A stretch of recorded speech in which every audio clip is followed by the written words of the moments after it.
मित्रों, मैं राम सर आज आपके लिए हिंदी के टेस्ट सेशन में हाजिर हूं। आशा है कि आप सब टेस्ट के लिए पूरी तरह से तैयार होंगे। आज का हमारा टेस्ट वर्णमाला, तद्भव तत्सम, देशज विदेशज, संकर शब्द, रूढ़, यौगिक, योग रूढ़, उपसर्ग और प्रत्यय की क्लास पर आधारित है। जैसा कि आपको पता है कि हमने आपको एक के बाद एक करके आज तक जितनी भी कक्षाएं आपको दी हैं उस पर आधारित आज का टेस्ट आपको लिया जा रहा है। तो आइए जल्दी से हम लोग टेस्ट के नियम को समझ लेते हैं कि टेस्ट का नियम क्या है और किस प्रकार से हम आपके पास प्रश्न जाएगा।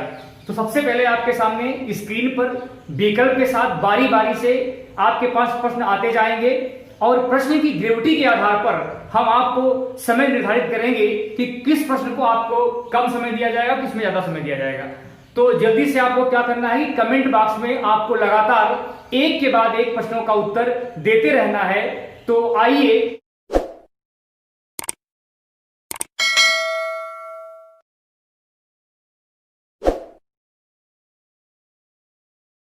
आज के हम टेस्ट की अपनी शुरुआत करते हैं। तो जल्दी से आप लोग एकदम तैयार हो जाइए। और ये रहा आपके स्क्रीन पर ये आपका पहला प्रश्न। और ये पहला प्रश्न है कि मृत्युंजय शब्द कैसा शब्द है। और इस प्रश्न में आपके सामने ये चार विकल्प हैं। पहला विकल्प है आपका रूढ़, दूसरा विकल्प है आपका यौगिक, तीसरा है आपका योग रूढ़ और चौथा है इनमें से कोई नहीं। तो आपको पता होना चाहिए कि यह जो प्रश्न आपको दिया गया है यह आपका रचना के आधार पर जो आपके शब्द के प्रकार थे, रूढ़, यौगिक और योगा रूढ़, उसी पर आधारित प्रश्न है। और जल्दी से आप लोग इस प्रश्न का जवाब दीजिए और कमेंट बॉक्स में इसका उत्तर आप लोग देते जाइए। तो चलिए अब मैं शुरू करता हूं। आपके सामने ये दूसरा प्रश्न अब आपके स्क्रीन पर जा रहा है और इस प्रश्न में आपसे पूछा गया है कि बताइए कि रूबल है, मिग है और सोवियत। ये आपके सामने तीन शब्द हैं और इसमें पूछा जा रहा है कि यह जो शब्द है वह आपका किस भाषा का संबंधित प्रश्न है। ये आपके सामने चार विकल्प हैं। पहला विकल्प है आपका जापानी, दूसरा विकल्प है आपका रूसी, तीसरा विकल्प है आपका डच और चौथा प्रश्न आपका चौथा विकल्प जो है आपका पुर्तगाली है। जैसा कि आपको हमने देशज, विदेशज और संकर शब्द के बारे में आपको बताया था, तो इन्हीं पर आधारित ये आपका प्रश्न है। तो जल्दी से आप लोग इस प्रश्न का उत्तर दीजिए। तो चलिए, बहुत बढ़िया, आप लोग एक के बाद एक प्रश्नों का उत्तर देते जाइए।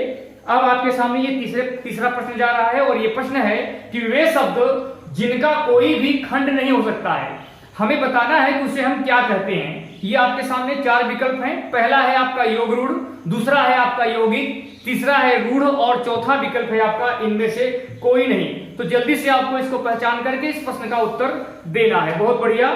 चलिए अब मैं आपके चौथे प्रश्न की तरफ बढ़ रहा हूं। तीन प्रश्न तक आप लोगों ने जवाब दे दिया और ये चौथा प्रश्न अब आपके स्क्रीन पर जा रहा है। तो इस प्रश्न में पूछा जा रहा है कि निम्न में क्या गलत है। अर्थात आपको चार समूह जोड़े दिए गए हैं और इनमें से एक आपको गलत है वही ढूंढना है। तीन आपके सही होंगे और एक गलत होगा। और इसमें आपका पहला प्रश्न है दशरथ, यौगिक शब्द, दूसरा है आपका रसोई घर और इसके सामने लिखा है यौगिक, और तीसरा शब्द जो विकल्प है उसमें लिखा है कमल और ये दिया है रूढ़, और आपका ये चौथा विकल्प है सामाजिक और इसके सामने आपका यौगिक दिया है। तो जल्दी से आपको इस प्रश्न में बताना है कि इनमें कौन सा युग्म जो है वो गलत है। तो बहुत बढ़िया, आप लोग एक के बाद एक प्रश्नों का ऐसे जवाब देते रहिए। आइए अब मैं आपके सामने ये पांचवा प्रश्न ला रहा हूं और ये पांचवा प्रश्न जो पूछा जा रहा है यह वर्णमाला पर आधारित प्रश्न है। जैसा कि आपको वर्णमाला में दो क्लास दिया गया था और इसमें स्वर और व्यंजन की क्लास मिली थी, उसी पर आधारित ये आपका प्रश्न है। और इस पांचवें प्रश्न में पूछा जा रहा है कि क्षत्रज्ञ की गणना स्वतंत्र वर्णों में नहीं होती है, क्योंकि इसका आपको कारण बताना है। और इसके आपके सामने ये चार विकल्प दिए गए हैं और ये आपका पहला विकल्प है क्योंकि इनका प्रयोग केवल तत्सम शब्दों में होता है। दूसरा विकल्प आपका दिया है कि यह व्यंजन अर्ध स्वर माने जाते हैं, और तीसरा दिया है कि ये संयुक्त व्यंजन है, और आपके सामने ये चौथा विकल्प है कि ये पूर्णतः स्वतंत्र व्यंजन है।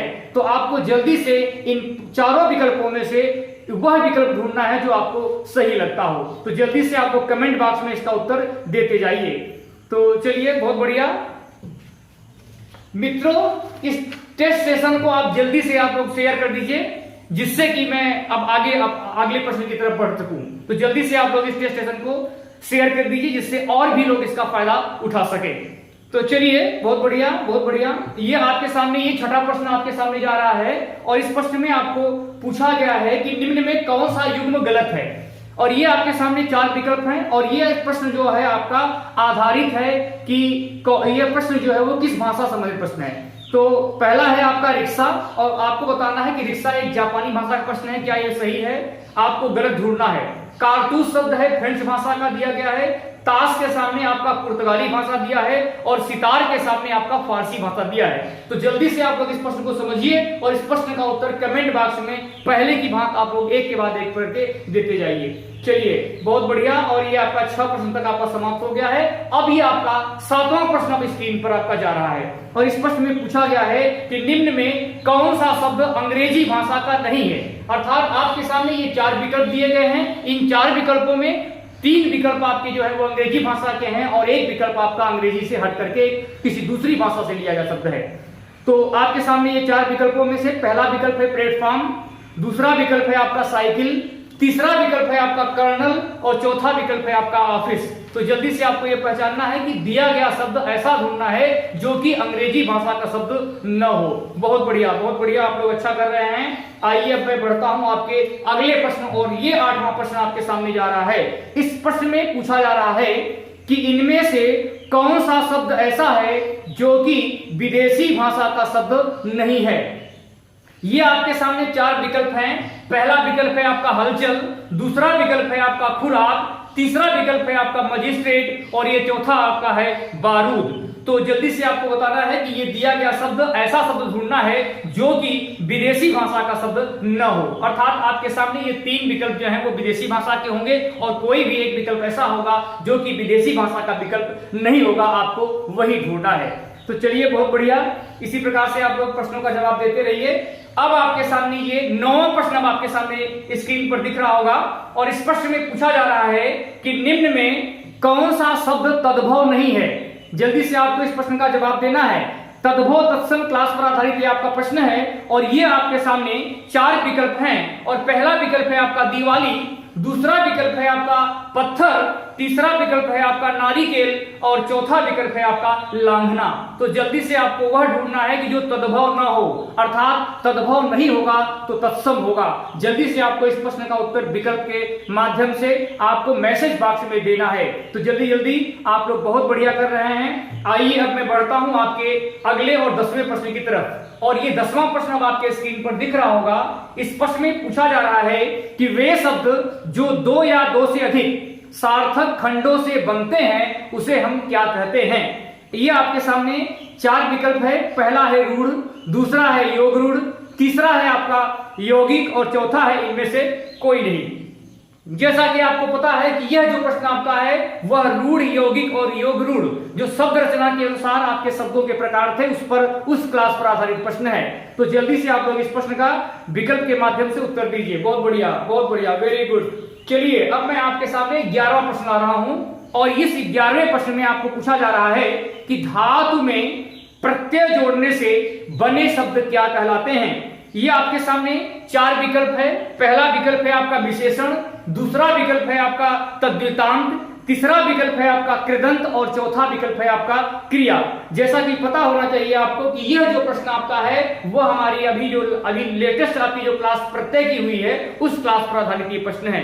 तो जल्दी से आप लोग इस प्रश्न का उत्तर आप लोग कमेंट बॉक्स में दीजिए। बहुत बढ़िया, वेरी गुड, बहुत बढ़िया। अब आपके सामने ये 12वां प्रश्न जा रहा है और इस 12वें प्रश्न में पूछा गया है, ये आपके सामने 3 अलग अलग प्रकार के प्रश्न दिए गए हैं और इस प्रश्न में आपको ढूंढना है कि कौन कौन से इसमें उपसर्ग लगेंगे। प्रत्युपकार एक शब्द है आपका प्रत्युपकार, दूसरा उसी में जोड़ा गया है प्रतिदिन और तीसरा है आपका प्रत्युपदेश। तो ये 3 आपके शब्द थे। इन तीनों शब्दों में एक ही उपसर्ग का इस्तेमाल किया गया है और हमें आप बताना है कि यह आपको बताना है कि यह इसमें कौन सा उपसर्ग होगा। ये आपके सामने 4 विकल्प हैं। पहला विकल्प है आपका प्र, दूसरा विकल्प है आपका प्रति बड़ी की मात्रा वाला, तीसरा विकल्प है आपका प्रति और चौथा है आपका प्रत्यु। तो बहुत ही ध्यानपूर्वक इस प्रश्न का उत्तर देना है। आपको लगेगा कि पहला ही सही है, दूसरा ही सही है, लेकिन जो वास्तव में सही होगा आपको उसका उत्तर देना है। बहुत बढ़िया, वेरी गुड। अब आपके सामने ये 13वां प्रश्न जाने वाला है और इस प्रश्न में आपका पूछा गया है कि एक ध्वनि एक ध्वनि जब ध्वनियों से जुड़ी होती है, एक ध्वनि जब ध्वनियों से जुड़ी होती है तो उसे हम क्या कहते हैं? और इसमें आपके सामने ये विकल्प है संयुक्त ध्वनि, दूसरा है आपका संपृक्त ध्वनि, तीसरा है आपका युग्मक ध्वनि और चौथा है आपका उच्छिष्ट ध्वनि। जैसा कि यह जो आपका प्रश्न है वह वर्णमाला सेशन पर आधारित, जो हमने वर्णमाला का जो आपको 2 क्लास दिया था उस पर आधारित ये प्रश्न है और इसमें पूछा जा रहा है कि उस ध्वनि को हम क्या कहते हैं। तो ये 4 विकल्प आपके सामने थे, इनका उत्तर आप लोग तुरंत कमेंट बॉक्स में एक के बाद एक देते ही है जी। बहुत बढ़िया, बहुत बढ़िया। जिन लोगों ने क्लास देखी है वो लोग बहुत बढ़िया कर रहे हैं, बहुत अच्छा। चलिए अब आपके सामने मैं ये 14वां प्रश्न लेकर आया हूं और ये प्रश्न आपके स्क्रीन पर अब दिख रहा होगा। इस प्रश्न में पूछा जा रहा है कि निम्न में क्या सही है। जल्दी से आपको बताना है कि निम्न में क्या सही है। ये आपके सामने 4 विकल्प हैं और एक जोड़ा आपका सही होगा। विद्यालय, विद्यालय क्या रूढ़ शब्द है? दूसरा दिया है कि महावीर जो शब्द है वह यौगिक शब्द है। तीसरा दिया है सरल, एक शब्द है उसके सामने लिखा है रूढ़। और चौथा जो आपका विकल्प है चंद्रशेखर और उसके सामने दिया है यौगिक। तो जल्दी से आप लोग पहचानिए और इसका सही उत्तर आप लोग कमेंट बॉक्स में देते रहिए। बहुत बढ़िया, बहुत अच्छा कर रहे हैं, कुछ लोग बहुत बढ़िया लिख रहे हैं। एक के बाद एक आप लोग कमेंट करते जाइए इस प्रकार से। तो चलिए अब मैं आपके सामने ये 15वां प्रश्न लेकर के आया हूं और ये 15वां प्रश्न जो है वह इसमें आपको बताना है कि निम्न में कौन सा मान गलत है। और ये आपके सामने विकल्प के माध्यम से 4 मान दिए गए हैं। तो जल्दी से आपको बताना है कि अंतस्थ व्यंजन य र ल व है। दूसरा उसी में दिया है विकल्प क से म तक के व्यंजन स्पर्श व्यंजन कहलाते हैं। और तीसरा दिया है कि प्रत्येक वर्ग का चौथा वर्ण नासिक होता है। और चौथा विकल्प आपका दिया है कि छ, त्र और ज्ञ संयुक्त वर्ण है। अब आपको इस प्रश्न में बताना था कि चारों विकल्पों में ऐसा मान 3 तो एकदम सही है, एक आपका गलत है और वह कौन सा गलत है जल्दी से आप लोग पहचानिए और इस प्रश्न का उत्तर दीजिए। और यह प्रश्न आपका वर्णमाला, स्वर और व्यंजन की क्लास पर आधारित प्रश्न है। बहुत बढ़िया। चलिए अब मैं आपके सामने लेकर आया हूं ये आपका 16वां प्रश्न और ये 16वां प्रश्न जो है आपका रूढ़ यौगिक आज प्रश्नों टॉपिक पर आधारित प्रश्न है। शब्द में पूछा गया है कि रूढ़ शब्द को किस अन्य नाम से भी हम जानते हैं। रचना के आधार पर शब्दों के प्रकार रूढ़, यौगिक, योग रूढ़ में हमें यह बताना है कि रूढ़ शब्द को किस अन्य नाम से भी जाना जाता है। और आपके सामने ये 4 विकल्प है। क्या हम इसे जड़ शब्द कहते हैं, दूसरा विकल्प दिया है अमूल शब्द, तीसरा दिया है आपका अयोग रूढ़ शब्द और ये आपके सामने चौथा विकल्प जो दिया है मूल शब्द का है। तो जल्दी से आप लोग इसको पहचानिए और इसका कमेंट बॉक्स में उत्तर दीजिए। बहुत ही छोटा सवाल, बहुत ही सरल सवाल है। जो लोग इस टॉपिक को देखे होंगे वो लोग बहुत आसानी से इस प्रश्न का उत्तर दे रहे हैं। बहुत बढ़िया, वेरी गुड, बहुत बहुत बढ़िया। चलिए अब आपके सामने ये 17वां प्रश्न जाने वाला है और इस प्रश्न में पूछा गया है कि संज्ञा, सर्वनाम और विशेषण, संज्ञा, सर्वनाम और विशेषण से जुड़ने से बनने वाले शब्द हम क्या कहते हैं या कौन से शब्द कहलाते हैं। पहला है आपका क्रिया, दूसरा है आपका कर्ता, तीसरा विकल्प है आपका तद्वितांत और चौथा विकल्प है आपका कृदंत। तो जल्दी से आप लोग इस प्रश्न का जवाब दीजिए। लेटेस्ट क्लास आपकी जो प्रत्यय पर आधारित थी उसी क्लास पर आधारित ये प्रश्न है और बहुत ही आसान प्रश्न है। जल्दी से आप लोग इस प्रश्न का जवाब दीजिए। बहुत बढ़िया, वेरी गुड। इसी प्रकार से आप लोग आगे भी प्रश्नों का जवाब देते रहिए जिससे कि आपकी आगामी आने वाली परीक्षाएं आपके लिए बहुत ही आसान हो सके। चलिए अब मैं बढ़ता हूं आपके 18वें प्रश्न की तरफ और इस प्रश्न में पूछा गया है कि निम्न में क्या गलत है। निम्न में क्या गलत है, ये आपके सामने 4 विकल्प दिए जा रहे हैं। हमें वह ढूंढना है जो गलत पूछा गया है। पहले विकल्प में आपका दिया है कि प्रत्येक वर्ग का पहला, तीसरा और 5वां वर्ण अल्प प्राण होता है। देखिए बहुत ध्यान से देखिएगा, नहीं गलत हो जाएगा सवाल ये। दूसरा विकल्प दिया है कि प्रत्येक वर्ग का दूसरा और चौथा वर्ण महाप्राण होता है। तीसरा विकल्प दिया है कि ओष्ठ व्यंजन च, छ, ज और झ है। और चौथा विकल्प आपका है कि प्रत्येक वर्ग का तीसरा, चौथा और 5वां वर्ण जो है वो घोष होता है। हमें उम्मीद है कि आप लोग इस प्रश्न को समझ चुके होंगे कि इस प्रश्न में पूछा क्या गया था, गलत पूछा गया था। जल्दबाजी बस लोग गलत और सही का ध्यान नहीं देखते हैं और जल्दबाजी बस पहले ही विकल्प को गलत को सही मान करके उत्तर दे देते हैं। तो जल्दी से आपको ये बात समझनी है कि प्रश्न में पूछा क्या गया है, हमें वह ढूंढना है जो कि गलत है। तो चलिए बहुत बढ़िया, आप लोग इस प्रश्न का उत्तर जवाब देते रहिए। बहुत बढ़िया, आगे बढ़िए। अब आपके सामने ये 19वां प्रश्न जाने वाला है और इस प्रश्न में पूछा गया है कि जिन व्यंजनों के उच्चारण में जिह्वा की उल्टी नोक, जीभ की हमारी उल्टी नोक जो है वो तालु को छूकर झटके से हट जाती है, उसे हम क्या कहते हैं। बहुत बढ़िया प्रश्न है, कई बार आपकी परीक्षाओं में इस प्रकार के प्रश्न पूछे जा चुके हैं। तो ये पहला विकल्प आपका है संपृक्त ध्वनि, दूसरा विकल्प है आपका उपक्षिप्त ध्वनि, तीसरा विकल्प है आपका युग्मक ध्वनि और चौथा है आपका संयुक्त ध्वनि। जल्दी से आपको पहचानना है कि जब जिह्वा उल्टी होकर के नोक जो है तालु को छूकर झटके से हट जाती है तो उसे हम क्या कहते हैं। जो वर्णमाला की क्लास पर आधारित ये प्रश्न आपका है। बहुत बढ़िया, वेरी गुड। इसी प्रकार से आप लोग प्रश्नों का उत्तर देते रहिए। अब आपके सामने ये 20वां प्रश्न अब आपके स्क्रीन पर दिख रहा होगा और इस प्रश्न में पूछा गया है कि निम्न में क्या असत्य है। अर्थात आपको 4 विकल्पों में से 3 आपके सत्य होंगे और 1 आपका असत्य होगा, तो आपको वह ढूंढना है जो कि असत्य हो। आपके सामने ये 4 विकल्प हैं। पहला विकल्प है कि बालक जो है वो संस्कृत का तद्धित प्रत्यय है। दूसरा दिया है लड़ंत शब्द जो है वो हिंदी का कृत प्रत्यय है। तीसरा विकल्प आपके सामने है कि निमावट जो है वो हिंदी का कृत प्रत्यय है। और आपके सामने ये चौथा विकल्प है कि डाक खाना आपका विदेशी भाषा का प्रत्यय है। तो जल्दी से आपको इस बात को पहचानना है। यह जो क्लास आपकी प्रत्यय की गई थी उसी क्लास पर आधारित है आपका प्रश्न है, लेकिन इसको पढ़ने के लिए आपको विधिवत उस क्लास को देखनी होगी। जिन लोगों ने देखा हो तो अच्छी बात है, जिन लोगों ने न देखा हो बाद में आप लोग देख करके अपने प्रश्नों को सही कर लीजिएगा। तो चलिए आइए अब मैं बढ़ता हूं आपके इस 21वें प्रश्न की तरफ। 20 प्रश्न तक आपका कंप्लीट हो चुका है। अब आपके सामने ये 21वां प्रश्न जा रहा है और इस प्रश्न में पूछा गया है कि निम्न में से क्या गलत है। जल्दी से समझिए कि निम्न में से क्या गलत है। अब आपके सामने ये 4 विकल्प हैं। पहला विकल्प है कि उपसर्ग मूल शब्द के प्रारंभ में लगते हैं। दूसरा है आपका कि प्रत्यय मूल शब्द के अंत में लगते हैं। तीसरा विकल्प है आपका तद्धित प्रत्यय में मूल शब्द क्रिया होती है। और आपके सामने ये चौथा विकल्प है कि कृत प्रत्यय से बनने वाले शब्द कृदंतीय होते हैं। तो आपको यह बात समझनी है कि दिए गए इन चारों विकल्पों में से जो गलत है वह आपको बताना है। 3 सही है और 1 गलत है। बहुत बढ़िया। इसी प्रकार से आप लोग आगे भी प्रश्नों का उत्तर देते रहिएगा। ये आपके सामने 21 प्रश्न तक कंप्लीट हो चुका है। अब आपके सामने ये 22वां प्रश्न जा रहा है और इस 22वें प्रश्न में पूछा गया है कि अनिच्छा, अनिच्छा शब्द में मूल शब्द क्या है। अनिच्छा शब्द में मूल शब्द क्या है, ये आपके सामने 4 विकल्प हैं। पहला विकल्प है निच्छा, दूसरा विकल्प है अनि, तीसरा विकल्प है आपका इच्छा और चौथा विकल्प है आपका इच्छा। तो बहुत ही सावधानी पूर्वक आपको यह बात समझनी है कि इस प्रश्न में पूछा गया क्या है। इस प्रश्न में पूछा गया है कि मूल शब्द क्या है। तो जल्दी से आपको इस प्रश्न का उत्तर कमेंट बॉक्स में पहले की भांति देना है। बहुत बढ़िया, कुछ लोग बहुत बढ़िया कर रहे हैं, बहुत अच्छी बात है भाइयों। इसी प्रकार से आप लोग मेहनत करते रहिए जिससे आगामी आने वाली परीक्षाएं आपके लिए बहुत ही आसान हो सके। बहुत बढ़िया।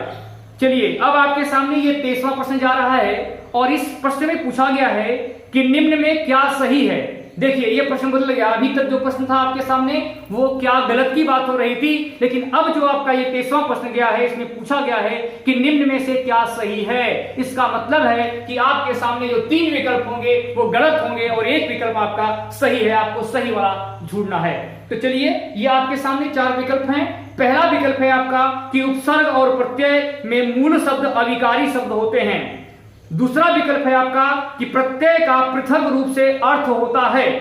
तीसरा विकल्प है आपका उपसर्ग व प्रत्यय हटाने से मूल शब्द का अर्थ निकलना चाहिए। और चौथा विकल्प है आपका कि प्रत्यय में संधि होती है। तो बहुत बढ़िया, जल्दी से आप लोग इस प्रश्न का उत्तर दीजिए कि कौन सा सही है। 4 में से आपका 1 ही सही है और जो सही है आपको वह बताना है। बहुत बढ़िया। आगे अब आपके सामने 24वां प्रश्न जाने वाला है और इस 24वें प्रश्न में पूछा गया है, एक शब्द दिया गया है अध्यक्ष और पूछा गया है कि इस अध्यक्ष शब्द में कौन सा उपसर्ग है। जैसा कि आपको पता है कि उपसर्ग कहां लगता है, उपसर्ग शुरुआत में लगता है, सभी लोग जानते हो, इसमें बताने की बात नहीं है। लेकिन इसमें पूछा गया है कि दिया गया आपका जो शब्द है वो क्या होगा। पहला है आपका अध्य, दूसरा विकल्प है आपका अधि, तीसरा विकल्प है आपका अधि और चौथा है यक्ष। तो जल्दी से आप लोग इस प्रश्न का उत्तर दीजिए जिससे कि मैं आगे आपके प्रश्न की तरफ बढ़ सकूं। बहुत बढ़िया, कुछ लोग बहुत बढ़िया कर रहे हैं। जिन लोगों ने क्लास को प्रॉपर ढंग से देखा है, लगातार एक के बाद एक जो हमारी क्लासें गई हैं, जिनको आप लोगों ने देखा है, बहुत बढ़िया आप लोग कर रहे हैं, बहुत बढ़िया। इसी प्रकार से आगे भी आप लोग करते रहेंगे, सवाल को हल करते रहेंगे तो आपको बहुत ही आसान हो जाएगा। तो चलिए, सबसे पहले तो आप लोग समझ लीजिए कि आपको YouTube चैनल जो हमारा बनाया गया है स्टूडेंट क्लासेस प्रयागराज के नाम से, जिसमें विभिन्न विषयों की आपकी कक्षाएं दी जा रही है, उसी में से एक हिंदी की लगातार आपको क्लास मिल रही है। तो हिंदी में आपको लेक्चर YouTube पर जो आपको लेक्चर दिया जा रहा है, इसके अतिरिक्त आपको टेस्ट भी दिया जा रहा है। इसके अलावा हमारी वेबसाइट पर जाकर के आप सभी लोगों ने प्रैक्टिस भी किया होगा, तो आपको एक साथ तीन चीजें मिल रही हैं हमारे YouTube चैनल पर, जिसका फायदा आप लोग नियमित रूप से उठा रहे हैं। तो आप नियमित रूप से क्लास को अगर आप पूरा देखते रहेंगे तो एक दिन ऐसा आएगा जब आपकी क्लास में मैं खत्म करूंगा तो हिंदी विषय आपके लिए कोई समस्या नहीं रह जाएगी। आने वाली कोई भी परीक्षा हो, आपके सारे प्रश्न उन्हीं हमारे लेक्चर होंगे, उसके आधारित जो आपको प्रैक्टिस दी जाएगी, और टेस्ट सीरीज में जब आप भाग लेंगे तो उसके माध्यम से ही आपको उन्हीं में से प्रश्न बनेंगे। इसके सिवा आपको कहीं बाहर जाने की कोई जरूरत नहीं पड़ेगी। तो चलिए, बहुत बढ़िया, आगे बढ़ता हूं और अब आपके सामने मैं ये 25वां प्रश्न लेके आया हूं। और ये 25वां प्रश्न आपका यौगिक शब्द पर आधारित शब्द है। और सवाल में पूछा गया है कि वे शब्द जो यौगिक तो होते हैं, वे शब्द जो यौगिक तो हैं लेकिन अपना विशेष अर्थ देते हो, उसे हम क्या कहते हैं। और आपके सामने ये 4 विकल्प हैं। पहला विकल्प है आपका रूढ़, दूसरा विकल्प है आपका यौगिक, तीसरा विकल्प है आपका योग रूढ़, और आपके सामने ये चौथा विकल्प जा रहा है जिसमें इनमें से कोई नहीं विकल्प दिया गया है। तो जल्दी से आपको पहचानना है कि इसे हम रूढ़ कहेंगे कि यौगिक कहेंगे कि योग रूढ़ कहेंगे, कि इनमें से कोई नहीं होगा। तो बहुत बढ़िया, वेरी गुड। इसी तरह से आप लोग प्रश्नों का उत्तर देते रहिए। अब आपके सामने ये 26वां प्रश्न जा रहा है। तो 26वें प्रश्न में आपसे पूछा गया है कि निम्न में कौन सा मान सही है। देखिए, सही वाला प्रश्न एक बार फिर से आपके सामने आ गया, अर्थात आपके 3 विकल्प जो है वो गलत होंगे और आपको वही ढूंढना है जो कि सही हो। तो ये आपके सामने 4 विकल्प हैं। पहला विकल्प है आपके सामने कि अनुनासिक व्यंजन य, र, ल और व होते हैं। दूसरा है आपका कि अंत्यस्थ व्यंजन स, ख, स और ह होता है। तीसरा विकल्प है आपका कि त, थ, द, ध और न दंत व्यंजन है। और आपके सामने ये चौथा विकल्प जा रहा है जिसमें पूछा जा रहा है कि प्रत्येक वर्ग का पहला और दूसरा व्यंजन वर्ण घोष होगा। तो जल्द से जल्द आप लोग इस प्रश्न का उत्तर दीजिए और विकल्प में जल्दी से बताइए कि इसका कौन सा विकल्प सही है। बहुत बढ़िया, वेरी गुड। इसी प्रकार से आप लोग आगे भी प्रश्नों का उत्तर देते रहिए। बहुत बढ़िया, पूरी क्लास को आप लोग पूरे जितने भी प्रश्न दिए जा रहे हैं उसको एक के बाद एक आप लोग देखते रहिए। बहुत बढ़िया, वेरी गुड। अब आपके सामने एक प्रश्न जा रहा है कि छलिया है, पठनी है और कहानी है। छलिया, पठनी और कहानी शब्द में कौन कौन से प्रत्यय हैं। जैसा कि आप देख रहे हैं कि इसमें आपके 3 अलग अलग शब्द दिए गए हैं और इन तीनों शब्दों में हमको अलग अलग प्रत्यय मिलेंगे। तो जल्दी से आपको बताना है कि इनमें कौन कौन से प्रत्यय होंगे। ये आपके सामने 4 विकल्प है। पहला विकल्प है आपका इत, ल और आवट। दूसरा विकल्प है आपका इया, ई और आनी। तीसरा विकल्प है आपका इया, ई और अन। और आपके सामने ये चौथा विकल्प है ईला, वाला और इक।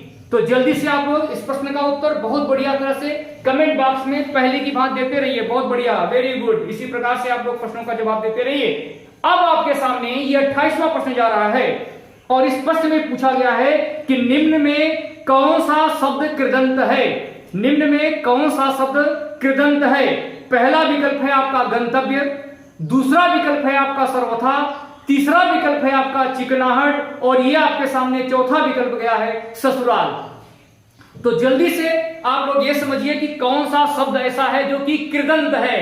बहुत बढ़िया, वेरी गुड। इसी प्रकार से आप लोग प्रश्नों का उत्तर देते जाइए। अब ये आपके सामने 29वां प्रश्न आपके स्क्रीन पर दिख रहा है और इस प्रश्न में पूछा जा रहा है कि निम्न में किस शब्द में कृदंत प्रत्यय नहीं है। नहीं का ध्यान दीजिएगा। बहुत से लोग जल्दबाजी बस नहीं को नहीं देखते हैं और जल्दबाजी बस गलती करके चले जाते हैं। आपके सामने ये 4 विकल्प हैं। पहला विकल्प है घुमाओ, दूसरा विकल्प है आपका तैराक, तीसरा विकल्प है आपका मिलाप और ये चौथा विकल्प आपका गया चचेरा। तो जल्दी से आप लोग बताइए कि कौन सा ऐसा प्रत्यय है जिसमें कि कृदंत प्रत्यय का प्रयोग शब्द में नहीं किया गया है। बहुत बढ़िया, वेरी गुड। इसी प्रकार से आप लोग प्रश्नों का उत्तर देते जाइए, जिससे कि जो लोग यूपीएसआई या यूपीपी आदि परीक्षाओं की तैयारी, आगे की परीक्षाओं की तैयारी कर रहे हो, तो आगे आने वाली परीक्षाएं आपके लिए बहुत ही आसान हो सकेंगी। तो चलिए आगे मैं बढ़ता हूं, और ये आपके सामने अब ये तीसरा प्रश्न जा रहा है, और इस तीसरे प्रश्न में पूछा गया है कि निम्न में से किस शब्द में मूल शब्द क्रिया है। तो आपके सामने ये 4 विकल्प हैं। पहला है मिठास, दूसरा है अमावट, तीसरा है आपका पुत्रवत, और चौथा है आपके साथ पाठक। तो जल्दी से आप लोग इन प्रश्नों का उत्तर कमेंट बॉक्स में दीजिए। बहुत बढ़िया, वेरी गुड। इसी प्रकार से आप लोग मेहनत करते रहिए, बहुत बढ़िया। चलिए अब आपके सामने ये 31वां प्रश्न जा रहा है, और इस प्रश्न में पूछा गया है कि तद्भव शब्द क्या होते हैं। तद्भव शब्द क्या होते हैं, और ये आपके सामने 4 विकल्प है। पहले विकल्प में पूछा दिया गया है कि संस्कृत के मूल शब्द हैं जो हिंदी में ज्यों का त्यों बोले जाते हैं। दूसरा विकल्प है आपका हिंदी भाषा के शब्द हैं। तीसरा आपका दिया गया है कि संस्कृत भाषा के वे शब्द जो हिंदी में परिवर्तित करके बोले जाते हैं, और आपके सामने ये चौथा विकल्प है कि यह जो शब्द है वह विदेशी भाषा का शब्द है। तो जल्दी से आप लोग को समझना है कि तद्भव शब्द क्या है। इन 4 विकल्पों में से जल्दी से आप लोग इस विकल्प में से कौन सा सही है उसका उत्तर आप लोग दीजिए। बहुत बढ़िया, वेरी गुड, बहुत बढ़िया। इसी प्रकार से आप लोग मेहनत करते रहिए। चलिए आपके सामने अब ये 32वां सवाल आपके सामने हाजिर है, और इस प्रश्न में पूछा गया है कि निम्न में तद्भव और तत्सम का सही क्रम क्या है। इस प्रश्न को ध्यान से देखिए। पहला आपका तद्भव होगा और दूसरा तत्सम होगा।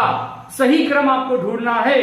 ये आपके सामने 4 विकल्प हैं। पहला विकल्प है कि फागुन और फाल्गुन, इसका मतलब है कि पहला तद्भव दूसरा तत्सम, यही होना चाहिए। दूसरा दिया है वानर और बंदर, तीसरा दिया गया है भाई और भ्रातृ, और चौथा दिया है बनारस और वाराणसी। तो जल्दी से आपको यह बात पहचाननी है कि किस विकल्प में आपका तद्भव और तत्सम का सही क्रम है, अर्थात पहले तद्भव और दूसरा शब्द आपका तत्सम होना चाहिए। चलिए बहुत बढ़िया, वेरी गुड। इसी प्रकार से आप लोग मेहनत करते रहिए। अब आपके सामने ये 33वां प्रश्न जा रहा है, और इस प्रश्न में पूछा गया है कि 2 भाषाओं से मिलकर बने शब्द क्या कहलाते हैं। और ये आपके सामने विकल्प है। पहला है हिंदी, दूसरा है संस्कृत, तीसरा है देशज, और आपका ये चौथा विकल्प है संकर।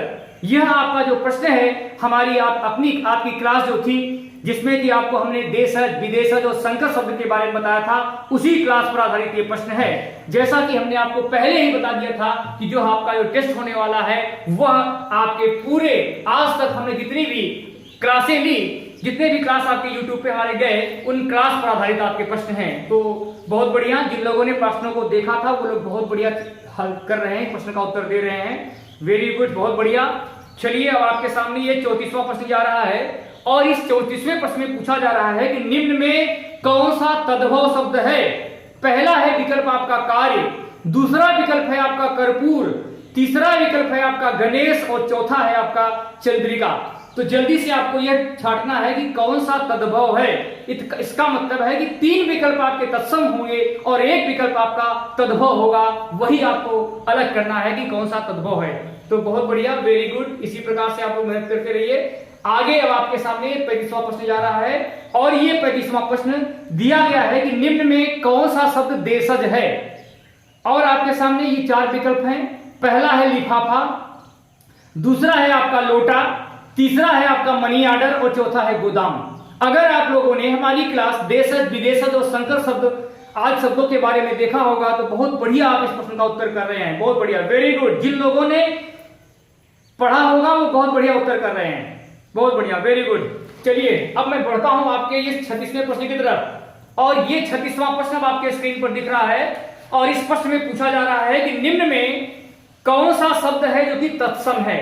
बहुत बढ़िया, ये आपके सामने 4 विकल्प हैं। पहला विकल्प है कंकड़, दूसरा विकल्प है आपका कहानी, तीसरा है आपका कुआं, और चौथा है उजाला। अर्थात हमें वह शब्द ढूंढना है जो कि तत्सम शब्द हो। 3 आपके तद्भव हैं और 1 तत्सम है, तो मुझे वह ढूंढना है जो 3 से अलग हो, अर्थात तत्सम हो। चलिए बहुत बढ़िया, वेरी गुड। इसी प्रकार से आप लोग मेहनत करते रहिए। कुछ प्रश्न अभी आपके और बाकी हैं, 50 प्रश्न तक हैं। 36 प्रश्न तक आपके हो गए हैं। आप अंतिम तक आप लोग लगे रहिएगा। बहुत बढ़िया। चलिए अब आपके सामने में 37वां प्रश्न ला रहा हूं और इस प्रश्न में पूछा गया है कि निम्न में कौन सा मान आपका गलत है। निम्न में ऐसा कौन सा मान है जो कि गलत है। पहला विकल्प है कि, जल्दी से बताइए कि यहां पर दिया गया है कि ड जो है वो मूर्धन्य व्यंजन है। दूसरा विकल्प है आपका कि घ जो है वो कंठ व्यंजन है। तीसरा है आपका कि न जो है वो ओष्ठ व्यंजन है। और चौथा विकल्प है कि ध आपका दंत व्यंजन है। जैसा कि आपको पहले ही हमने जब आपको स्वर और व्यंजन की क्लास दिया था उसमें आपको डिटेल से बताया गया था कि कौन कौन से व्यंजन आपके स्पर्शी व्यंजन होते हैं, उनमें से कौन से कंठ है, कौन से ओष्ठ हैं और कौन से दंत आदि शब्द हैं। तो जल्दी से आप लोग इस प्रश्न का उत्तर दीजिए कि 3 तो आपके सही हैं और एक गलत है। हमें वह ढूंढना है जो कि आपका विकल्प गलत है। तो गलत के बारे में इसमें पूछा गया था। बहुत ही बढ़िया, बहुत बढ़िया। इसी प्रकार से आप सभी लोग मेहनत करते रहिए। ये आपके सामने अब 38वां प्रश्न जा रहा है और इस प्रश्न में पूछा गया है कि दिक्कत शब्द ध्वनि के अनुसार कैसा शब्द है।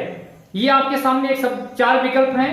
पहला विकल्प है आपका संपृक्त ध्वनि, दूसरा विकल्प है आपका युग्मक ध्वनि, तीसरा विकल्प है आपका संपृक्त ध्वनि और ये आपके सामने चौथा विकल्प है उपक्षिप्त ध्वनि। तो जल्दी से आपको ये बताना है कि दिक्कत जो शब्द है वह कौन सी ध्वनि के रूप में आएगा।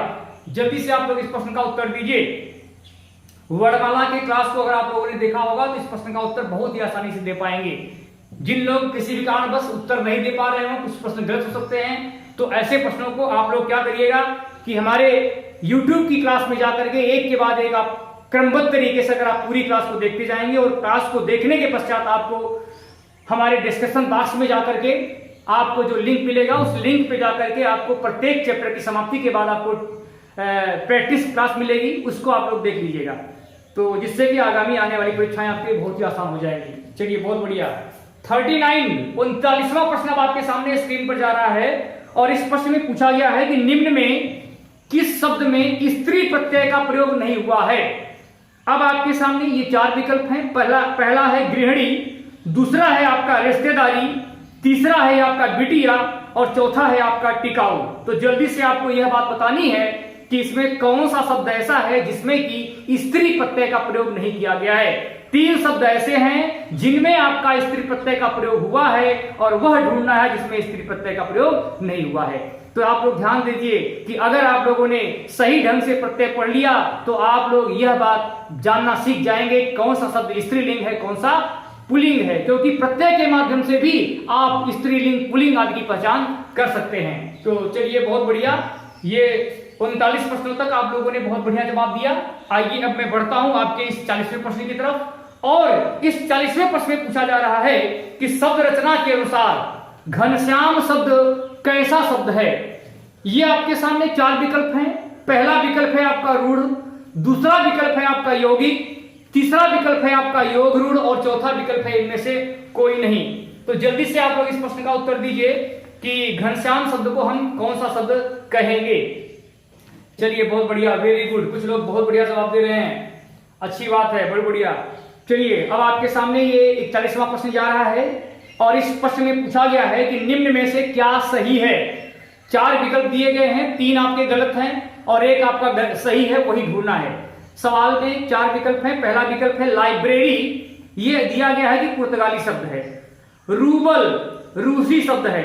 बेगम जापानी भाषा का शब्द है और माचिस अंग्रेजी भाषा का शब्द है। तो जल्दी से आपको वह ढूंढना है जो कि दिए गए विकल्पों में से जो जोड़ा सही हो। चलिए बहुत बढ़िया। इसी प्रकार से आप लोग एक के बाद एक प्रश्नों का उत्तर देते रहिए। अभी कुछ प्रश्न आपके बाकी हैं तो आप लोग अंतिम तक लगे रहिएगा, क्योंकि अगर एक भी प्रश्न आपका छूट गया और वो आपकी परीक्षा में आ गया तो आपके लिए बहुत ही नुकसानदेह साबित होगा। जैसा कि आपको पता है कि एक नंबर का प्रतियोगी परीक्षा में कितना महत्व होता है। चलिए बहुत बढ़िया। किस शब्द में युग्मक ध्वनि नहीं है, ये आपका प्रश्न है कि किस शब्द में युग्मक ध्वनि नहीं है। ये आपके सामने 4 विकल्प हैं। पहला है ललन, दूसरा है सज्जन, तीसरा है आपका कंबल और चौथा शब्द आपका प्रफुल्ल है। तो जल्दी से आप लोग ये पहचानिए कि युग्मक शब्द ध्वनियां किसमें हैं। अगर आप लोगों ने इस प्रश्न को, इस टॉपिक को देखा होगा कि ध्वनियों और युग्मक ध्वनि हम किसे कहते हैं, तो आप इस प्रश्न का उत्तर बहुत ही आसानी से दे पा रहे हैं। बहुत बढ़िया, वेरी गुड, बहुत बढ़िया। चलिए अब आपके सामने ये 43वां प्रश्न आपके स्क्रीन पर दिख रहा होगा और इस प्रश्न में पूछा गया है कि प्राण शब्द कैसा शब्द है। अब आपके सामने 4 विकल्प हैं। पहला है युग्मक, दूसरा है उत्क्षिप्त, तीसरा है आपका संपृक्त, चौथा है आपका संयुक्त। जल्दी से आप लोग पहचानिए, लेकिन वही कर पाएगा जिसने युग्मक, उत्क्षिप्त, संपृक्त और संयुक्त व्यंजन के बारे में सीखा होगा। और यह जाकर के आप वर्णमाला की क्लास में आप लोग देख सकते हो जो न देखा हो।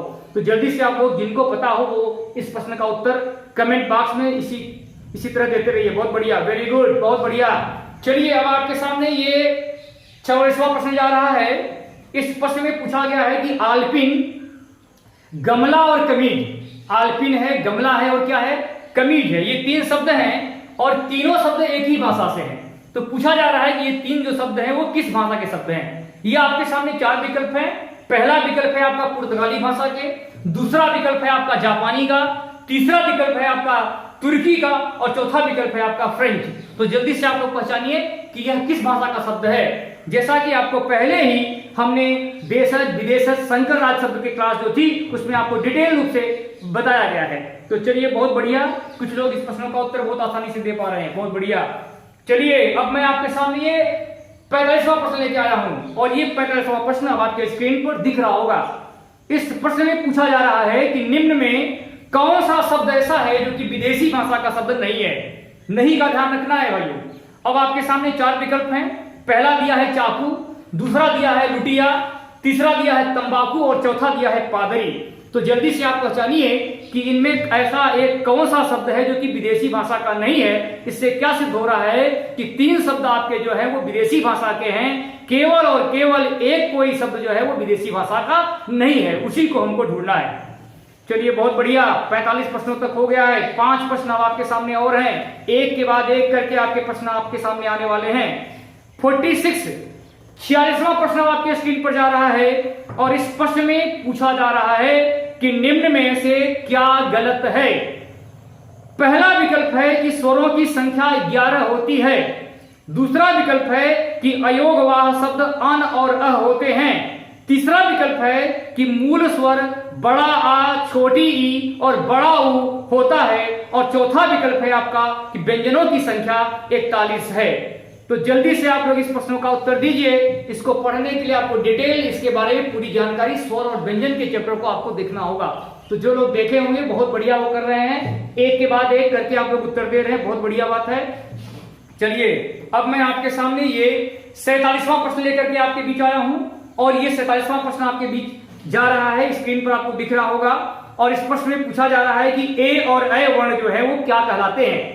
प्रश्न आप एक बार फिर से सुन लीजिए कि प्रश्न में पूछा गया है कि ए और अ वर्ण जो है वो क्या कहलाते हैं। ये आपके सामने 4 विकल्प हैं। पहला है कंठ, दूसरा है तालव्य, तीसरा है आपका कंठ तालव्य और चौथा विकल्प है आपका मूर्धन्य।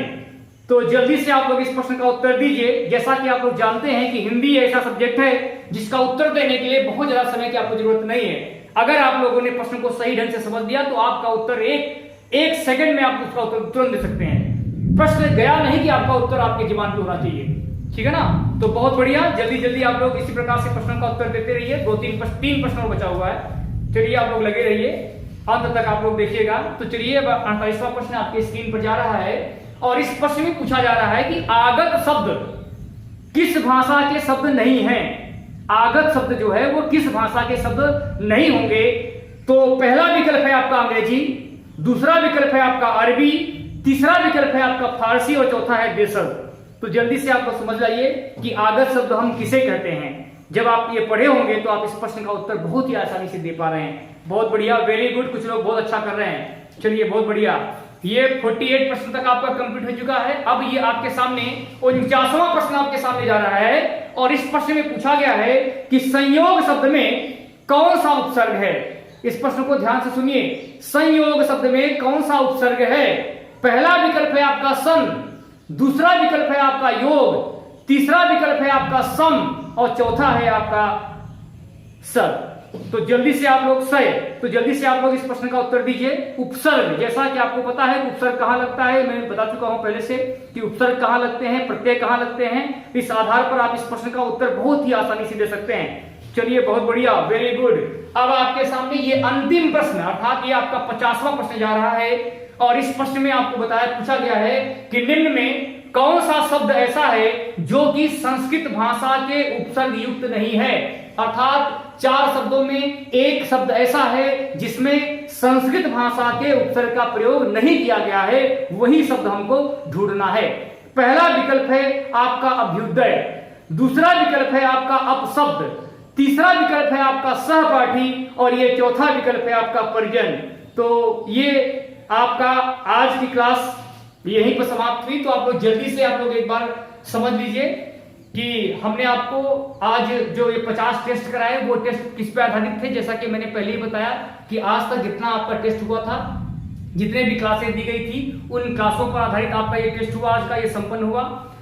तो आज का टेस्ट किसके लिए फायदेमंद होगा, तो आप लोग याद रखिए कि यह जो टेस्ट आपका है वो यूपीपी आगामी आने वाली परीक्षाएं हो, यूपीएसआई की परीक्षा हो, lower subordinate, UP triple SC लेखपाल आदि की परीक्षाएं हो, या आपके यूपी टेट हो, सी टेट हो, सुपर टेट हो, या बीएड का एंट्रेंस हो, या आरओ। जैसा कि आप लोग जानते हैं कि आरओ जिसको हम आप समीक्षा अधिकारी और सहायक समीक्षा अधिकारी कहते हैं, इसमें 2 विषय होते हैं जिसमें से जीएस और हिंदी से कुल 60 प्रश्न आपकी परीक्षाओं में आते हैं। तो अब आप समझ सकते हैं कि आने वाली आगामी परीक्षाएं आपके लिए कितना कारगर सिद्ध होंगी और इस एक केवल हिंदी के माध्यम से आप कितनी परीक्षाओं में इसका लाभ उठा सकते हैं।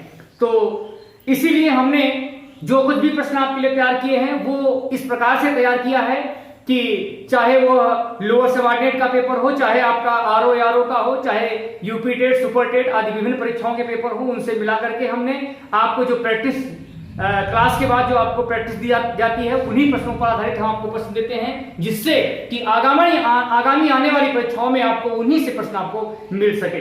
तो चलिए बहुत बढ़िया, आज की क्लास में आपको यही समाप्त कर रहा हूं।